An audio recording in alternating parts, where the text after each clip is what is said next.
নিজ হাতে উপার্জিত কামাই এটা পৃথিবীর শ্রেষ্ঠ কামাই, আলহামদুলিল্লাহ। পরিশ্রমের মাধ্যমে যে উপার্জন, এটাকে ইসলাম আমাদেরকে উৎসাহিত করে। শুধু নামাজ, রোজা, জিকির এগুলো নিয়ে ইসলাম আমাদেরকে পড়ে থাকতে বলেনি। কোরআনিক অর্ডার হচ্ছে আপনার নামাজ শেষ, আপনি বেরিয়ে পড়বেন, কাজে বেরিয়ে যাবেন। ফাইদা কুদিয়াতিস সালাতু ফান্তাশিরু ফিল আরদি ওয়াবতাগু মিন ফাদলিল্লাহ। বিধানটা কার বলুন? আওয়াজ করে বলুন, বিধানটা কার? এটা কোরআনিক ভার্ডিক্ট, কোরআনের বিধান। নামাজ শেষ, গোল হয়ে বসে জিকির করতে বলা নাই আল্লাহ।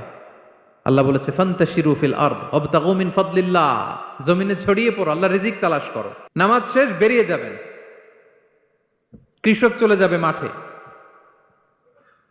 শ্রমজীবী চলে যাবে ফ্যাক্টরিতে, শিক্ষকরা চলে যাবে তাদের শিক্ষা প্রতিষ্ঠানে, কর্পোরেট ওয়ার্ল্ডের লোকেরা চলে যাবে তাদের প্রতিষ্ঠানে। ডেভেলপমেন্ট করতে হবে, সিভিলাইজেশন করতে হবে। নামাজের পরে গোল হয়ে বসে থাকা চলবে